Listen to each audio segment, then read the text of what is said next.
नमस्कार दोस्तों, जीएसटी में एक बड़ा चेंज किया गया है ई वे बिल को लेके। अब अनरजिस्टर्ड पर्सन जो हैं वो भी ई वे बिल जनरेट कर सकते हैं बिना अपना जीएसटी पोर्टल पे रजिस्ट्रेशन करवाए। कैसे? उसके लिए जीएसटी ने सीबीआईसी ने एक नया प्रोविज़न, नया रूल जो है वो इंट्रोड्यूस किया है और एक इसके लिए नया फॉर्म इंट्रोड्यूस किया है, जिससे अब कोई भी अनरजिस्टर्ड पर्सन अगर सिर्फ ई वे बिल जनरेट करना चाहता है तो उसको आपको जीएसटी पे जाके रजिस्ट्रेशन नहीं कराना पड़ेगा। वो सिर्फ और सिर्फ अपना ई वे बिल पोर्टल पर रजिस्ट्रेशन करा के ई वे बिल जनरेट कर सकता है। इससे सबसे बड़ा फ़ायदा किसका होगा? इसमें सबसे ज़्यादा जो फ़ायदा होगा वो होगा ट्रांसपोर्टर्स का, क्योंकि अभी तक ये वाले जो ई वे बिल्स थे जो अनरजिस्टर्ड पर्सन को जनरेट करने होते थे, या तो वो ट्रांसपोर्टर जनरेट कर रहा था या फिर उसकी अगर सामने वाली पार्टी रजिस्टर्ड होती थी, यानी कि ट्रांजेक्शन में अगर एक पार्टी रजिस्टर्ड होती थी और एक अनरजिस्टर्ड होती थी तो रजिस्टर्ड पार्टी पे सारा कंप्लायंस चला जाता था। इसका मतलब कि अनरजिस्टर्ड का कंप्लायंस जो है वो या तो रजिस्टर्ड पर्सन कर रहा था या ट्रांसपोर्टर कर रहा था। लेकिन अब अनरजिस्टर्ड पर्सन अपना कंप्लायंस, अपना ई वे बिल खुद जनरेट कर सकता है। बताते हैं आपको पूरा अपडेट क्या है, कैसे जनरेट होगा, कैसे रजिस्ट्रेशन होगा और क्या रूल इसमें एप्लीकेबल है। इंपॉर्टेंट अपडेट है, ध्यान रखिएगा।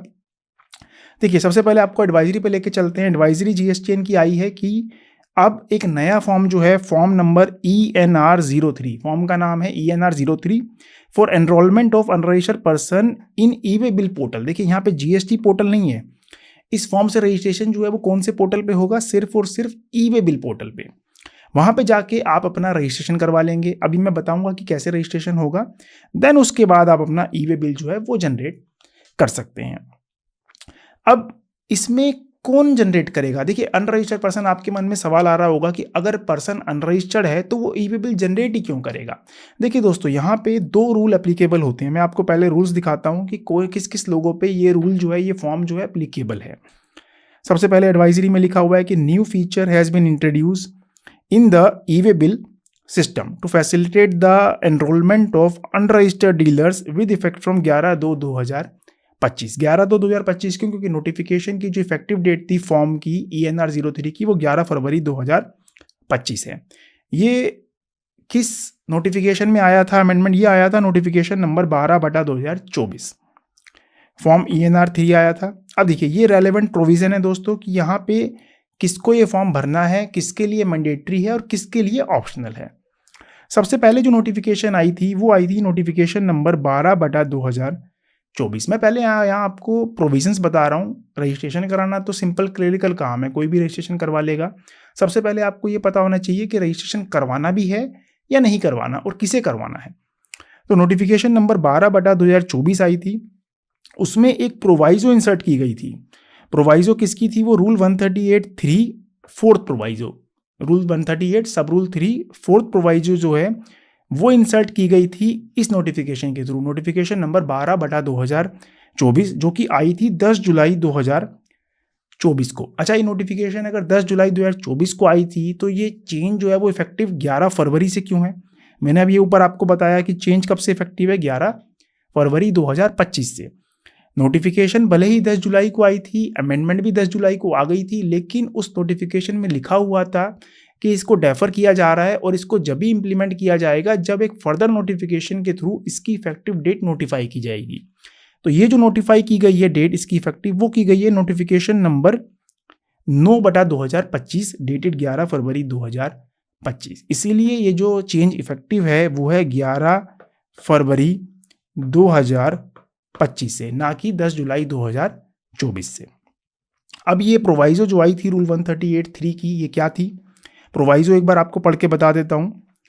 Provided also that N unregistered person, देखिए किसके लिए प्रोवाइजो है ये? एन अनरजिस्टर्ड पर्सन रिक्वायर्ड का मतलब कि मैंडेटरी रिक्वायर्ड है, यानी कि उसके ऊपर कंपल्शन है। Unregistered person required to generate e way bill in form e way bill 1, वो तो ई वे बिल का फॉर्म है, in terms of the fourth proviso to sub rule 1। पहली कंडीशन क्या है कि कौन लोग जनरेट करेंगे? Any unregistered person required to generate e way bill in terms of fourth proviso to sub rule 1, और यानी कि पहली कैटेगरी तो ये हो गई कि ये लोग जनरेट करेंगे, और an unregistered person opting to generate e way bill in form e way bill 1। यानी कि इस रूल में दो तरह के लोग स्पेसिफाई किए गए थे। पहला कि जो कि लॉ के थ्रू रिक्वायर्ड है, यानी कि जिन्हें जनरेट करना ही करना है, मैंडेटरी रिक्वायर्ड है, वो लोग, वो कहाँ पे मेंशन है, fourth proviso to sub rule 1। वो मैं आपको अभी आगे बताऊंगा कि 138(1) की फोर्थ प्रोवाइजो जो है वो क्या कहती है। दूसरे इसमें कौन लोग कवर किए, any unregistered person opting to generate e way bill in form e way bill 1, यानी कि जो वॉलंटरी जनरेट करना चाहते हैं। तो यहाँ पे दो तरह के लोग हो गए, एक तो वो हो गए जो कंपलसरी है, यानी जिन्हें जनरेट करना ही करना है, प्लस अगर कोई वॉलंटरी भी जनरेट करना चाहे तो गवर्नमेंट को क्या दिक्कत है, गवर्नमेंट कह रही है कि ठीक है आप वॉलंटरी भी करना चाहते हो तो आप इस फॉर्म को यूज़ करके ENR 03 को यूज़ करके रजिस्ट्रेशन करवा लीजिए और जनरेट करिए ई वे बिल।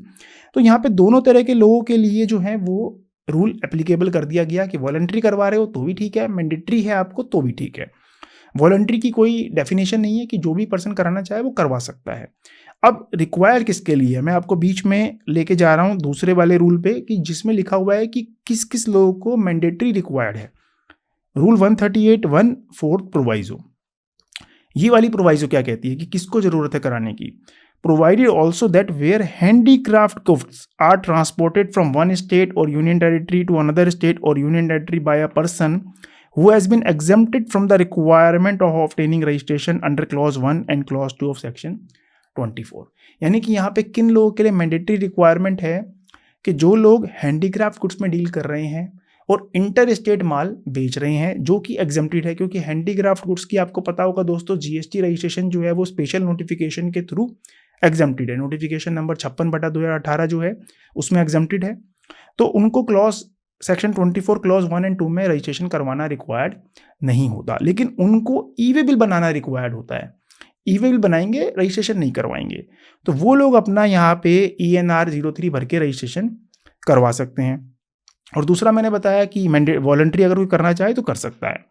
वापस चलते हैं अपनी मेन प्रोवाइजो पे कि ये दो लोग जो हैं रजिस्ट्रेशन करवाएंगे on the common portal shall submit the details electronically on the common portal in form GST ENR 03 either directly or through a facilitating center, यानी कि आप खुद रजिस्ट्रेशन करवा लो या किसी के थ्रू आप करवा लो।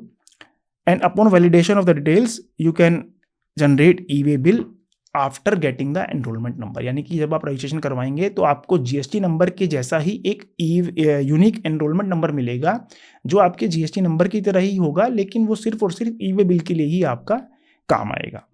अब चलते हैं कि रजिस्ट्रेशन करवाना कैसे है। देखिए यहाँ पे पूरी यूज़र गाइड दे रखी है, जीएसटी ने पूरा काम करके दिया है आपको कि आपको रजिस्ट्रेशन कैसे करवाना है, कहाँ पे जाके करवाना है। देखिए आपको ई वे बिल पोर्टल पे जाना है by enrolling themselves on e way bill portal, यानी आप ई वे बिल पोर्टल पे चले जाइए एंड आपको ये फॉर्म वहाँ पे मिल जाएगा accessing ENR 03 as per notification unregistered person URP can enrol using ENR 03। The option is available under the registration tab, यानी आपको रजिस्ट्रेशन टैब मिल जाएगा कहाँ पे, ई वे बिल पोर्टल पे। ई वे बिल पोर्टल पे रजिस्ट्रेशन टैब आपको मिल जाएगा। आप उसके बाद वो फॉर्म भरिए, डिटेल डालिए, अपनी स्टेट डालिए, अपना पैन नंबर डालिए, अपना एड्रेस डालिए, ठीक है, अपना मोबाइल नंबर डालिए, उसके बाद OTP आएगा, OTP डाल दीजिए।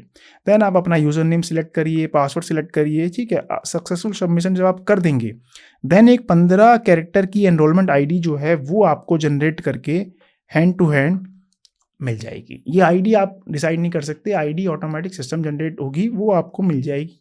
देन उसके बाद आप अपनी इस आईडी को यूज़ करके ई वे बिल जनरेट कर सकते हैं। तो ये एडवाइजरी है, पूरी एडवाइजरी हमने अपने पोर्टल पे अपलोड कर दी है और एडवाइजरी के साथ साथ इसमें एक पूरा यूज़र मैनुअल भी है। ये मैनुअल भी आप डाउनलोड कर लीजिएगा अगर आपको रजिस्ट्रेशन कराने में कोई तकलीफ आ रही है तो ये बड़ा मैनुअल आप डाउनलोड कर लीजिएगा। इसमें डिटेल में विद स्क्रीनशॉट्स पूरी डिटेल दी हुई है कि कैसे कैसे आपको रजिस्ट्रेशन करवाना है और स्टेप बाय स्टेप आपको गाइड किया हुआ है। तो इंपॉर्टेंट एडवाइजरी है दोस्तों, अनरजिस्टर्ड पर्सन के लिए भी है, साथ ही साथ ये फ़ायदा करेगी ट्रांसपोर्टर्स को भी और रजिस्टर्ड पर्सन को भी। उनको कैसे करेगी, क्योंकि अभी तक जो ई वे बिल उन्हें जनरेट करना पड़ रहा था दूसरे के बिहाफ पे, यानी कि रजिस्टर्ड पार्टी अगर अनरजिस्टर्ड से माल खरीद रही है तो उसका ई वे बिल भी वही जनरेट कर रहे थे। अगर दोनों ही अनरजिस्टर्ड हैं तो ट्रांसपोर्टर के ऊपर कंप्लायंस जा रहा था, तो वो दोनों बच जाएंगे इसमें और थोड़ा कंप्लायंस जो है वो अनरजिस्टर्ड के ऊपर शिफ्ट हो जाएगा। तो यहाँ पे GSTN का ये बड़ा अच्छा मूव है, इससे कंप्लायंस बढ़ेगा, कोई ज़्यादा दिक्कत नहीं है। ई वे बिल जनरेट करने में रजिस्ट्रेशन कराना भी आसान है, ई वे बिल जनरेट करना भी आसान है, दोनों चीज़ें आराम से ये कर सकते हैं आप। तो अगर आपको पूरी एडवाइजरी पढ़नी है तो आप पोर्टल पे जाके पढ़ लीजिएगा। एडवाइजरी हमने पोर्टल पे डाल रखी है, मैं आपको दिखा देता हूँ एडवाइजरी कहाँ पे है।